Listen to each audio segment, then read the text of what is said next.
मानव कल्याण के लिए परमात्मा कबीर जी इस पृथ्वी पर चारों युगों में आते हैं तथा प्रत्येक युग में परमात्मा के नाम इस तरह होते हैं जो स्वयं कबीर साहिब जी ने बताया है। आइए जानते हैं तत्वदर्शी संत रामपाल जी महाराज के सत्संग के माध्यम से आखिर वो कौन से नाम हैं जो परमात्मा कबीर साहिब जी के हैं। नाम से प्रसिद्ध होते हैं और पूरे युग में सत्सुकृत नाम के महापुरुष के नाम से जाने जाते हैं, ऋषि के नाम से। त्रेता युग में मुनिंदर नाम से उनकी प्रसिद्धि होती है और द्वापर युग में करुणा में नाम से, और कलयुग के अंदर उन कबीर नाम से, उनके वास्तविक नाम से ही वो प्रकट होते हैं।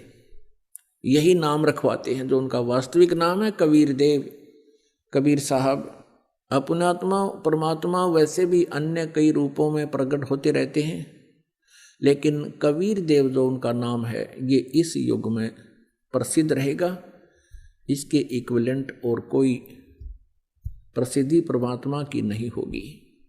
परमात्मा के ज्ञान के प्रचार बहुत कुछ होंगे, उससे हमें लाभ भी बहुत मिलेगा, लेकिन परमात्मा का नाम कबीर देव ही चलेगा कलयुग में। तो चारों युगों में आकर के परमेश्वर ने ज्ञान तो हमें दिया, लेकिन इस काल ने हमें स्वीकार नहीं करने दिया।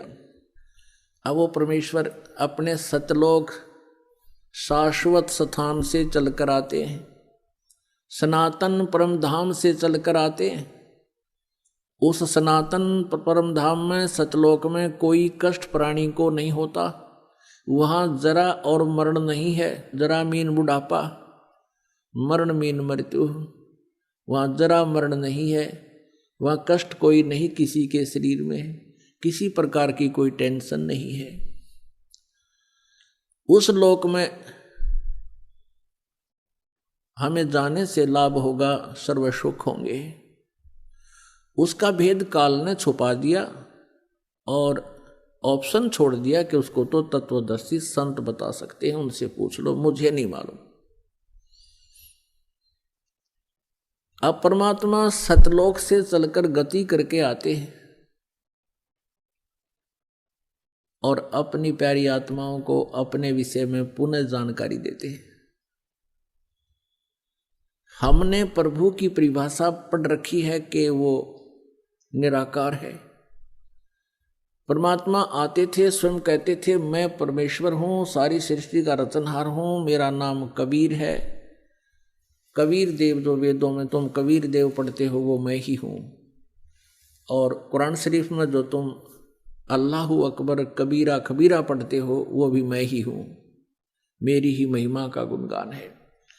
लेकिन सभी धर्मों के धार्मिक व्यक्ति भ्रमित हैं, सभी परमात्मा को निराकार मान रहे हैं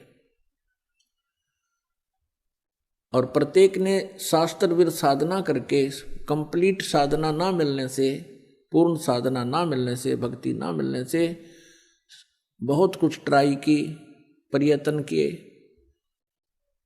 परमात्मा ना मिलने से ये बात अपना अनुभव पूरे समाज में प्रोड्यूस कर दिया, पूरे समाज में भर दिया कि परमात्मा निराकार है।